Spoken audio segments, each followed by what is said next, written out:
This is the business of sports. Sports are the greatest unscripted show on earth. The next generation of players who really grew up with tech and believe in tech. Your face is your ticket. Your face is your wallet. Your face is your access to a club. These are such iconic and important buildings for businesses, for fans. COVID was one of the best things that ever happened to golf. The NFL is a bulletproof business. Racing's unique because there is absolutely no reason why we can't compete with the guys. Come on, is pro pickleball real? Are people really going to tune into this? If you're playing Moneyball with a huge bag of money, you're going to be really, really good. Bloomberg Business of Sports from Bloomberg Radio.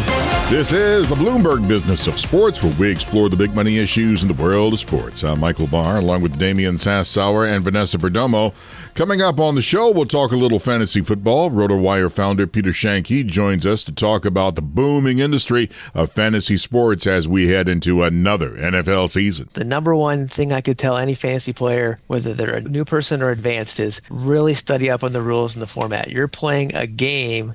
You're not trying to actually, play the real NFL. That is on the way on the Bloomberg Business of Sports. But first, we will take a look at a few recent headlines in the sports media world. Netflix is continuing its push into live sports and just inked a deal to broadcast the 2026 World Baseball Classic. Plus, ESPN is creating a new bundle that could get football fans RedZone at about $40 per month. Joining us to discuss all that and more is Bloomberg News Media and Entertainment reporter Hannah Miller. Hannah, welcome to the Bloomberg Business of Sports. Thank you for having me. This is going to change the way this old geezer watches TV. ESPN Online bundle with RedZone NFL Network cost $40 a month. Is this the way now we're going to watch TV and the cable, that's gone? They're putting out this option for people who are cord cutters and cord nevers, people who are not interested in cable, but they still want to have these cable options for people. So it's not going to go away completely. But, if you're young in your 20s, you're looking for a way to watch sports, this might be the best option for you. It's so interesting to me, Hannah, because I feel like this conversation still keeps coming up, pops up every single time these deals are signed. Now we have all these fractured different things that we have to buy. Do these leagues and the commissioners and the owners just not care that their fans have to now go to 5 different places to watch the games? It's all about the dollar signs for them. And I think some of these deals, they might not be the most convenient for fans. And it's not like, you're switching channels going from, sport to sport, game to game. You have to log out of the app, pick a new one, go in. It's not going to be the same experience for people. And, you've seen ESPN has tried to have a portal to show where you can watch stuff. I think the big money maker would be having some kind of tool that would allow you to transition between streaming platforms easily, and that would really help people. Hannah, there's just really one channel that matters. That's channel 835. That's the RedZone network, where you get 7 hours of commercial-free football. What happens to my man Scott Hansen after this deal? Is he going to get paid? What goes on? Yeah, so, there definitely are changes happening, but I know that they're really trying to keep the RedZone culture, keep things familiar to fans. It's really just going to be this bundle add-on that you can have with the ESPN streaming package. So instead of just paying $30 flat for, getting all of ESPN's networks, you can add an additional $10 and get access to RedZone. Major League Baseball is doing the happy dance because they scored a lot of great new TV deals. Can you talk more about that? So it's not finalized yet. The ink is not dry, but we're hoping to get more information next month. But there's been a lot of speculation, a lot of reports out there. And the way things are looking right now, it's a huge win for Major League Baseball. They are getting a lot of money from a lot of different partners. And even ESPN, who's the reason that these rights went up for grabs, they did that early opt-out. They are still working with MLB, and they're working on this out-of-rights package. And that's been out-of-market rights package. And that's been a huge deal. ESPN, Jimmy Pitaro, the head of ESPN, he said multiple times that he wants this focus on, regional rights when it comes to MLB. So there's, it's been reported that they're still going to pay the same amount of money that they had with the original deal, but it's a different kind of reach. So Hannah, what was that original deal with ESPN? $550? Is that the number? $550, and that's what it's going to be with this one. So at it's least based on the reports. $550 million, and then but it's ESPN again, right? Yes. So they sold it and bought it in the same. I'm trying to. They shook things up, and it's just the focus on regional rights. I got it. So is it because they don't see, ESPN doesn't see the value of MLB as a premier property? Yeah, I think they wouldn't frame it that way because I asked them about it. And I interviewed Jimmy Pitaro a few weeks ago. And he just said, we want these regional rights. That's the way that we're really trying to help fans. We think this is going to be an asset for our new streaming service. But, it's just, I think with this, they're both kind of getting what they want here. And then you see, special events like the Home Run Derby. Netflix has been in talks to get that, and that'll help them with their strategy in expanding, live sports, these one-off events. And so ESPN's it's going to air the out-of-market games. I think that's their. That is it. Yeah. I got you. So it's their answer to the problem with the regional sports networks. I mean, what's going on with that? Is this something still that they see the value in, then they need to figure out that all these teams, because there's 5 teams also that are in market games also, right? Yes. Yeah. So what's going on with the regional sports network problem? So, regional sports is a really problematic area. As I'm sure you know, we've seen multiple bankruptcies. They've had to kind of make these deals to get out of bankruptcy. But, they still see value in this. Like, you have these local fans. There are people who tune in. Like, this is what they want to watch. So I think ESPN and MLB, they figured that this was a good way to kind of both get positives from it. Like, you're having a home for these regional games, and then ESPN is like, okay, this is yet another asset that we can add to the streaming platform. So Hannah, is ESPN winning the streaming wars? I mean, look at what they've just done here with the NFL, right? I mean, MLB now. I mean, WWE. I mean, talk to us about who is winning the wars for streaming premium sporting events today. Yeah, I mean, this new offering from ESPN is, huge for them. This is a big deal. We also saw the launch of Fox One, which is Fox's streaming platform that's going to have Fox Entertainment, Fox News, and Fox Sports offerings. So, you do see a pretty full field. Obviously, NBC Sports, they're continuing to make a huge push with Peacock, and the NBA is going to be key for that in the fall. So, I wouldn't say ESPN. I think it's too early to say ESPN is number one. Sports really is still at the forefront of streaming, right? And it seems to me that ESPN is still the alpha there for the most part. At least it's holding on. So it's just interesting to see how this is all shaking out. I mean, you've got players like Apple and Amazon knocking down their doors, right? So it's still interesting to see Disney there. Michael Barr, what do you think? Well, I think, speaking of Netflix, you talk about that, they're going to broadcast the 2026 World Baseball Classic in Japan. And I just wonder, there's some guy on the Los Angeles Dodgers. Get out of here. Shohei Ohtani, I bet that's going to explode in Japan. Oh, it's all about Shohei. This is a huge event in Japan. It is a big win for Netflix. There's a lot of excitement already about this happening. And, Japan loves the World Baseball Classic. Yep. They do very well in the World Baseball Classic. So I think this is a great fit. It makes total sense. And, I think it's the first live event in Japan that Netflix is going to be broadcasting. So very exciting. Is there any fear, though, in these big tournaments, some players opt out of playing in them? And Shohei has had his problems with injury and things like that. So what if he doesn't play? Did Netflix just spend a bunch of money for no reason? Oh, God, no. I think it would be a huge disappointment for sure. He's, the biggest name. He is a hero there. I mean, we saw with the World Series last year that, there were some games that had higher viewership in Japan than in the U.S. It was crazy. So, Netflix is really capitalizing on that with this deal. Well, to put some context around that, right, the World Baseball Classic has consistently drawn massive national audiences, with some games exceeding 30 million viewers. And listen to this, the MLB Tokyo Series in 2025 set new records with over 24 million viewers per game, which is just a massive number for baseball, by anybody's imagination. Definitely. Well, they're going to also sell, and you talk about this deal with ESPN and baseball. Didn't they just sell a 10% stake in the Walt Disney Company sports network involved in this to help with trying to bring this to a great audience from an old man who was trying to hang on for dear life with rabbit ears on his television?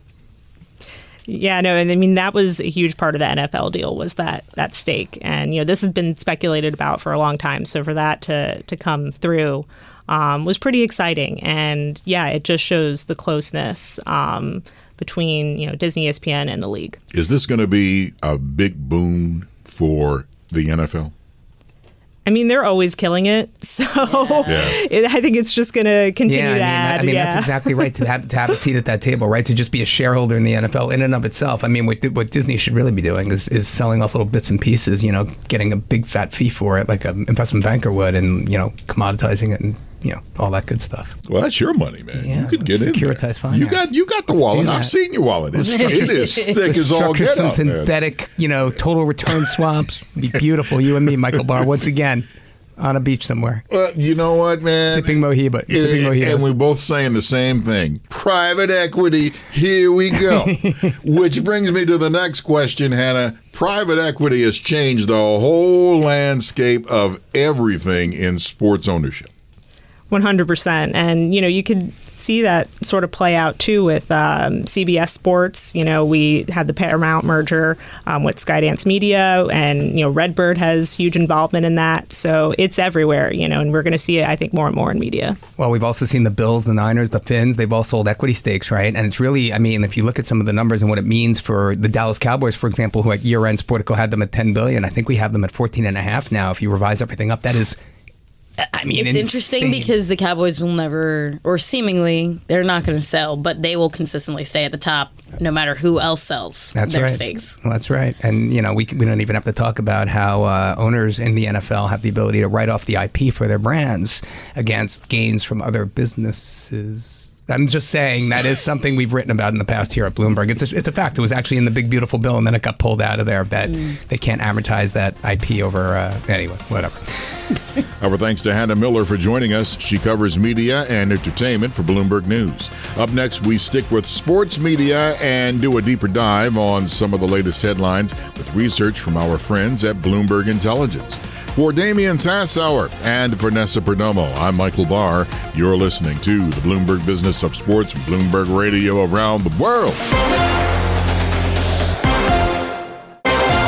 This is Bloomberg Business of Sports from Bloomberg Radio.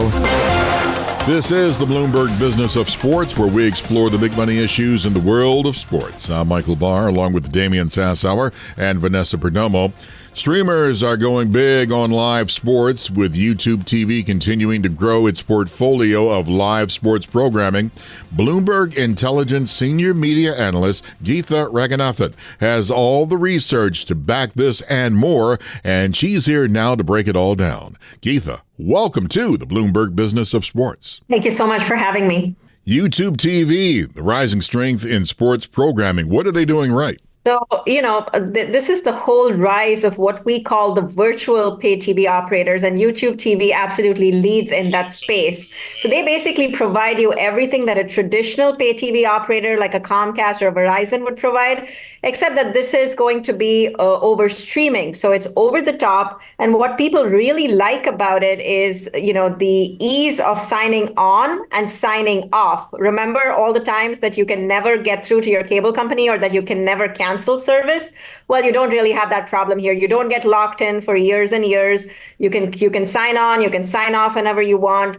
And the price up until this point, like now it's getting a little bit pricey, but up until this point, it actually was pretty economical and made a lot of sense. And one of the reasons that people really like YouTube TV is just because the user interface is top notch. And especially if you're watching sports, it's absolutely great. So that's kind of been one of the reasons why YouTube TV has been such a popular service. And we actually think it might be the third largest. They don't report subscriber numbers very often, but we think they have close to almost 9.5 to 10 million subscribers, which makes them possibly the third largest pay TV operator in the United States. Wow. I love YouTube TV. I personally have it, and I feel that it's great for game day, especially, NFL Sundays for multi-viewer, the multi-view service, which I definitely want to talk to you about later on when we talk about, how all these different games are on streaming and things like that. But right now they're in this problem with Fox, and they might not be able to have games this weekend. Tell us about that. Yeah, so Vanessa, this is nothing new. So year in and year out, right before the start of college football and right before the start of, the all-important NFL season, we typically have some high-profile carriage renewal that comes up. This year, it happens to be YouTube TV and Fox. And basically what it is August 27th, where actually is the carriage expiration. So that's when their deal, typically it's a 3-year deal, kind of comes up for expiration. Both sides are playing hardball this time. YouTube TV is claiming that Fox is charging a whole lot more than it was before. And Fox, of course, is holding its ground and saying that it has must-have programming and therefore is entitled to that kind of a price hike. So, you have both sides that obviously they both wield a lot of power. Fox, of course, has the content. YouTube TV has the scale. And so it's going to be a game of chicken. And to talk more about content, Fox holds the NFL card, which, Geetha, that's a very important card. Oh, absolutely. Fox has a great sports lineup, Michael. So whether we're talking college football, we're talking NFL, we're talking the MLB playoffs and the World Series, Fox has it all. So they absolutely know that they have a lot to offer when it comes to their broadcast network, when it comes to Fox Sports. And then, of course, you have Fox News, which, is by far the biggest cable network. So it's their whole live TV lineup, sports and news, and they have the best of both. Which, yeah, to that point, though, Geetha, doesn't that give then Fox the upper hand in terms of negotiating here? If they had these dates blocked out and you weren't able to watch, I'm a Buckeye fan, right? So if I can't watch the Ohio State football game this weekend, I'll be really upset about it. So if you have people like that who aren't able to watch their games, you're not able to watch the NFL. Now we're not able to watch football on YouTube TV. Don't you think YouTube TV would then see like massive subscriber drops? So they need to get that deal done for them, really? Yeah, you're right, Vanessa. So, in the past, we obviously used to see the content owners. So a company like Fox or a Disney or a Paramount kind of wield all of the power in this kind of an equation. What has happened, though, is because we are having so much of cord cutting, losing subscribers is not good for anybody. Of course, it's not good for the pay TV operator. But then remember, YouTube TV here is really not, they're not a Comcast. They're not a Charter. They're owned by Google, one of the largest companies in the world with very, very deep pockets.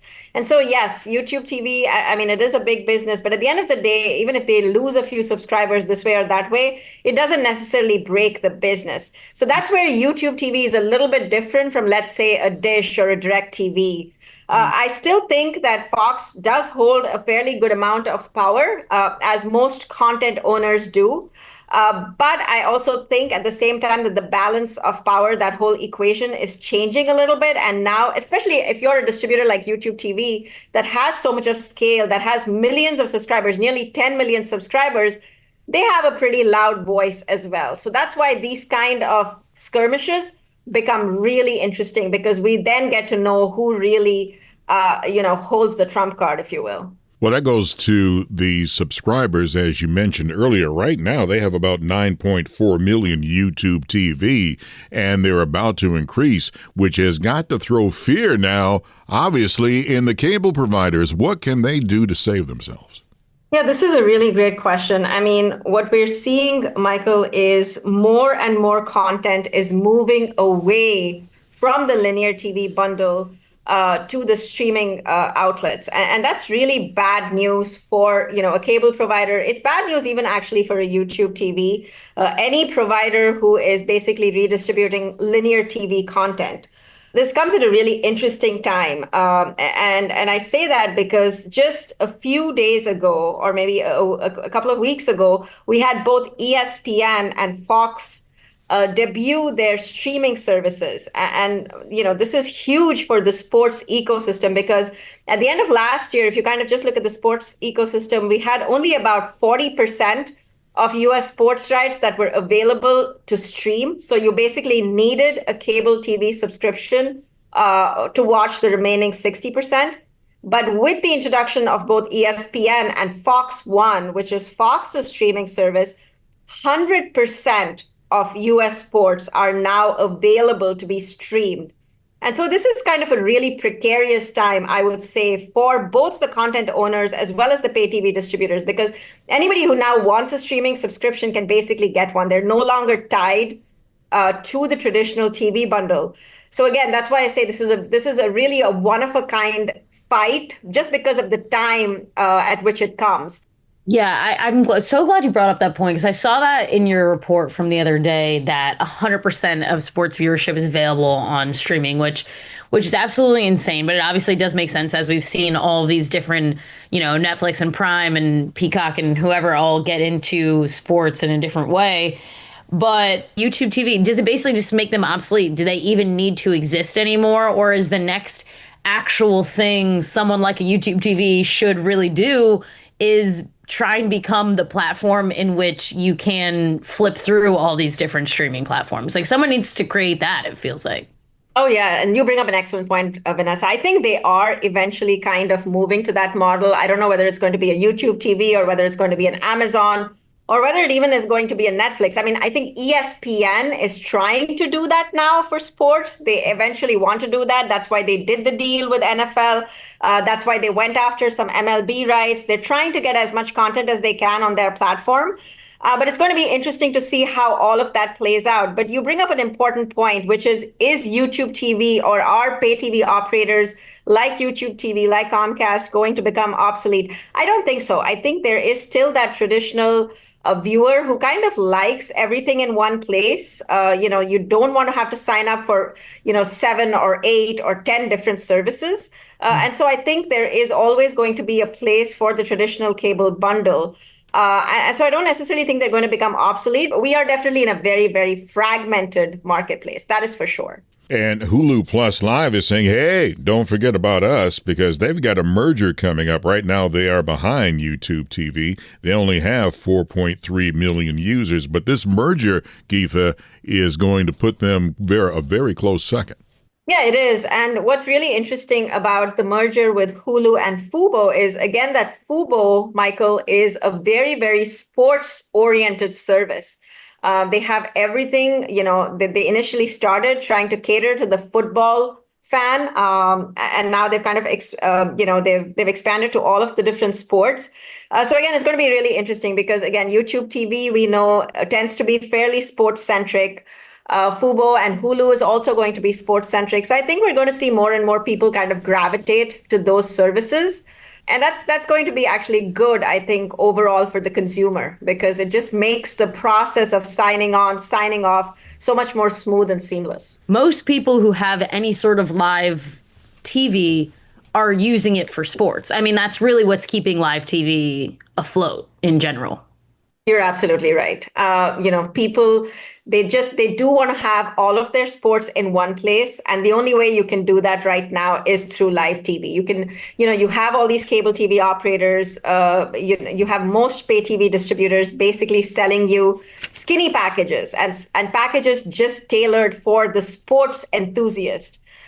So yeah, I mean, you do have to still very much rely on live TV. That may change 3, 4, 5 years down the road, but right now it still very much is tied to the linear TV bundle.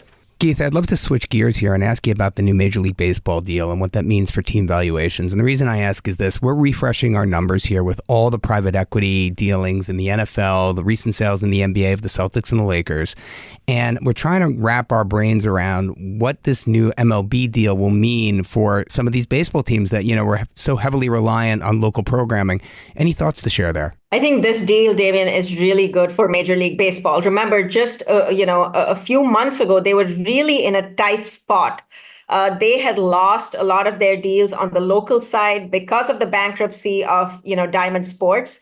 And then suddenly, on the national side, they lost the ESPN contract. ESPN basically opted out of its $550 million deal, which kind of really left them in a tough spot. And so what they did is they went back to the drawing board, rejiggered a couple of the packages, and now they're basically making more than what they were before. They have another deal with ESPN in place, which focuses a little bit more on streaming. And then they have new partners on board. So they now have NBC and Netflix. And that basically gives them over $2 billion in annual rights fees. And, from our viewpoint, that's a great deal for the MLB. And we think that finally trickles over or trickles down rather to team valuations as well. So I think it's good news actually all around. It's a win-win for everyone here. Our thanks to Bloomberg Intelligence senior media analyst Geetha Ranganathan for joining us. Up next, we turn to the world of fantasy sports with RotoWire founder and president Peter Schoenke. For Damian Sassower and Vanessa Perdomo, I'm Michael Barr. You're listening to the Bloomberg Business of Sports from Bloomberg Radio around the world. This is Bloomberg Business of Sports from Bloomberg Radio. Thanks for joining us on the Bloomberg Business of Sports. We explore the big money issues in the world of sports. I'm Michael Barr, along with Damian Sassower and Vanessa Perdomo. It's just about fantasy football time. Fantasy sports is a multi-billion-dollar industry, and it continues to grow. Here to take us through the latest and explore some of the newest trends in the fantasy sports world is Peter Schoenke. He's founder and president of RotoWire, a leading content and tech provider to fantasy sports consumers and media companies. Peter, welcome to the Bloomberg Business of Sports. Hey, thanks for having me. Okay, yes, I know we are the business of sports, but there's no way in the world that I have the founder and president of RotoWire that I am not going to ask this question. Who would you take in your first pick? My team is the News Bros. Come on, what kind of question? You're wasting his time. No, man, come on. You want to know Jamar Chase or Bijan Robinson? Jamar Chase is the consensus. But the one thing I would always say is it really matters about your rules. The number one thing I could tell any fantasy player, whether they're a new person or advanced, is really study up on the rules and the format. You're playing a game. You're not trying to actually, play the real NFL. So if you start 5 wide receivers or have extra bonus points for this and that, it can matter. But generally speaking, the most common league, Chase is the best player to take this year. Number one, he's just consistent. The Bengals offense is highly charged. They also have a bad defense, which means there going to be a lot of shootouts. So just, he's done it a lot, and all the factors point positive for him, and he's the safe and most reliable option. And, so take him. No, it's a no-brainer. Yeah, Damian and Vanessa. I kind of panicked because I did get the first pick of my draft this year, and I stress panicked Saquon Barkley, and I know I should have picked a wide receiver. I mean, what are your thoughts there, Peter, on picking running back versus wide receiver first? Well, that's not a terrible pick. Again, a lot of it depends on the rules, but the thing about the running backs is they have the most upside. They catch the ball, they run the ball, they get the ball at the end zone if they're 3 down backs like Barkley. So taking a running back early, statistically, if it works out, is the best choice you can make. The problem is they get hurt. And last year we saw an incredibly rare event where there was not that many injuries among the star running backs. And so I think a lot of people are drafting this year thinking that's going to happen again. And there's some reason to think that might be a trend that's going to happen a little bit because NFL defenses are they're not hitting as hard. They're defending the pass a lot more. So maybe running backs are going to get injured at a lower rate, continue going forward. But historically, that has not been the case. So, a pick like that is usually a big boom or bust, and that might be the case this year. Barkley had a tremendous workload. If you look at all the touches and carries he got both in the regular season and the postseason, it's one of the highest numbers in NFL history. And generally, that's not a good sign for the next year because they're pretty worn out. So we'll see what happens with him. He's obviously an amazing athlete that could sort of break all those molds. In your expert opinion, having done this as long as you have, if you were not a member of RotoWire, who would you be following? Who do you believe is another provider of fantasy football information that you respect? Well, if I put my company hat on, it's hard for me to say go anywhere else, right? But if I put my industry hat on, there's a lot of good stuff out there. Most people who play fantasy sports and buy a content product of any kind usually buy, on average, I think it's like 2.2 products. So people like multiple points of view. And so that's what we always say for RotoWire. So Matthew Berry, he's at NBC, good friend of mine, runs a competitive website, but it's very good, but you want multiple opinions. You don't want to just see what he's saying. You want to look around, and a lot of sites have pluses and minuses. Our plus is that we have the real-time information that's updated 24/7. Yep. It's what ESPN, Yahoo, DraftKings, NFL.com, they all rely on us. So when you go to our website and our app, this new app that we just launched, a RotoWire Football Draft Kit app, the information is going to be super fast. Everything's been updated. You're never going to take a guy that's injured. All the rankings are in real time. So, and that's big because when you're on the clock in a draft and you've got 30 seconds, you can't be like, is this one up to date? Are you sure this guy's the number 3 receiver? Well, Peter, that's right. First it was the ability to sync your league into the website, right? That came first. And then it was the ability for that, your website to kind of, alongside your draft, kind of have your little window up where it's kind of feeding you, here's the best pick, kind of like we do when you have your draft simulator, right? Which is the other big thing. So, talk to us about some of those innovations. What comes next in the world of fantasy news, fantasy data? Like, what are you guys working on? What's the new app look like? What's special about it? So the new app, everything's kind of moving to real time and, effortlessly just getting the data. So you don't have to spend all your time tracking your draft, but just being able to analyze it more. And that's what our app does. It has live syncs. So if you're drafting in Yahoo and some other leagues, it clears all the picks for you. It has a recommendation for you based on our algorithm.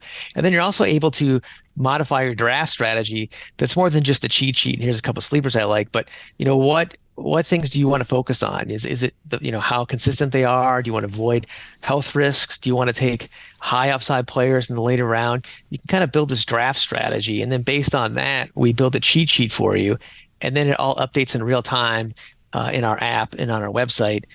So that when you're doing a draft and say, for example, Yahoo, the first 20 picks are up and you're on the clock, you have, boom, our recommendation, the updated list of everyone that's there.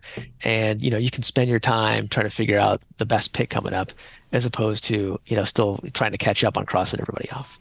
Emerging fantasy football trends for this year. Where do you see it going in general? Well, fantasy is doing really well. I think before the overturn of PASPA that enabled states to have sports betting, and now there's 35 plus states that have sports betting in some format, there was this notion that, well, that's it for fantasy sports. People are only playing fantasy sports because they couldn't do sports betting, but that hasn't been the case. It's its own distinct product and it's different than gambling. I've always maintained that. And that's been true. The bigger companies, ESPN, Yahoo, they have the big free platforms. They're sort of the driver of growth in the industry. They're growing, they're growing at a good clip. I think, ESPN, I think last year had record growth. And so you've seen companies like FanDuel and DraftKings still have good prize pools for their DFS products, a lot of growth. And, here at RotoWire, same thing, since then we've still continued to do great. And obviously that's why we're investing more into the product. So the fantasy ecosystem is still, going very strong. People just are super enthusiastic about fantasy sports, especially fantasy football, and it's fantasy football time, but, all other kinds of sports too. We do at RotoWire about 25 sports, depending how you define it. College football is a great one that I like to play. We have a lot of English Premier League soccer. So this time of year, all that stuff is doing great. And pretty soon we'll have hockey and basketball as well. One of the things, that is, I'm curious to hear from your take is what you guys do to bring in new fans who are kind of not used to playing. Like, I have a lot of friends who play that really don't know anything about football. I'm pretty new to it. Like 3 or 4 years ago, I first started playing, and I was trying to, listen to as much as I could, check out different platforms. But a lot of it's like fully cooked information. Like you have to be a very, a savant already to kind of understand what people are already talking about on these platforms. So what do you do for people who are new to the space? So I think one of the things we've really tried to do with our new app is to really make it so that the casual user isn't intimidated, right? So if you go in there and you load in all of the pre-settings, which doesn't take that much time, because you can kind of suck in everything from whatever site you're on. If you're on ESPN or Yahoo or whatever, you can import that league, and then go through like I talked about, all those recommendations, and then it kind of serves up advice to you. It's really easy for you to figure out, and I think that's been a way to sort of, as opposed to a way to help those have, a newer user, newer player, and help them on the path to getting better, as opposed to having, sort of just something really complicated that an advanced user could use. And we have that too, but this is really helping us there. And then we have a lot of series of articles about how to play and how to get involved. Those things are good. But yeah, I think, it is kind of intimidating at first, but it's also the great thing about fantasy sports and fantasy football in general is that it doesn't take long to get to be an expert. I mean, you don't have to get a PhD and go through, 3 or 4 years of training or something like that. Once you start doing some drafts, especially mock drafts, like we have the ability to do a lot of mock drafts on our app and our new product, and it's much improved and really helps out a lot.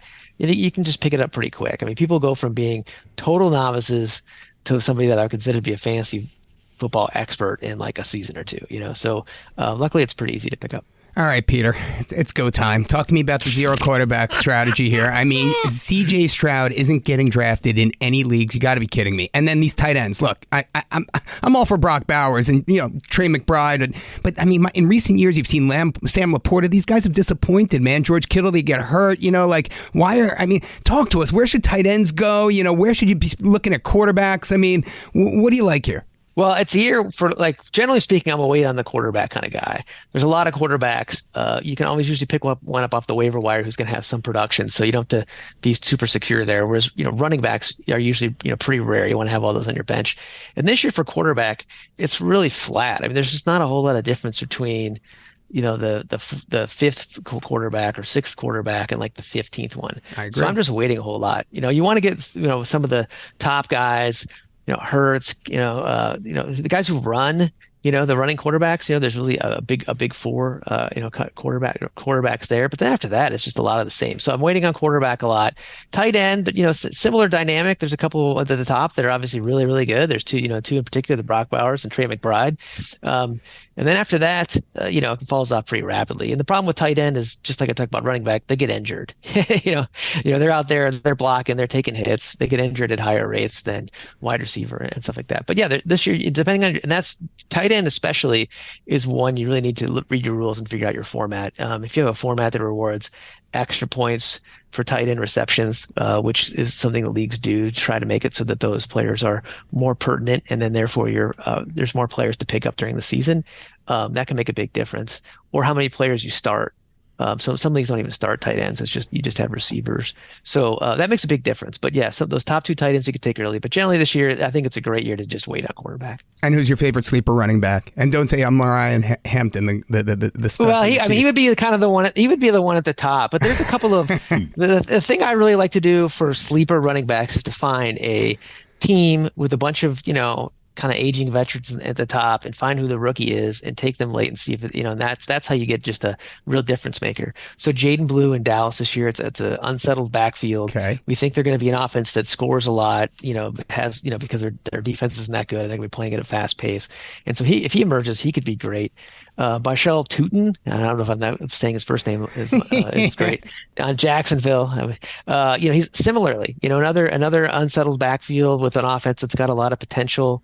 Those are two guys in particular that are pretty good. If you want a super late one, I mean, you could say the same thing about Woody Marks in Houston, another unsettled backfield. What about Krosky Merritt in Washington? I mean, he's flying up the board. Yeah, he's another one. He's gotten a little expensive because everyone's like all excited about him, but he's similarly there. I don't know if he has his, quite maybe where he's going to get all the work, but he could be, a phenomenal talent and sort of take over there. So that's another one as well. Those are the kind of players that I like to make sure that I have on my bench. Our thanks to Peter Schoenke for joining us. He's founder and president of RotoWire. And that does it for this edition of the Bloomberg Business of Sports. For Damian Sassower and Vanessa Perdomo, I'm Michael Barr. Tune in again next week for the latest on the stories moving big old money in the world of sports. And don't forget to catch our podcast on all your podcast platforms. You're listening to the Bloomberg Business of Sports from Bloomberg Radio around the world.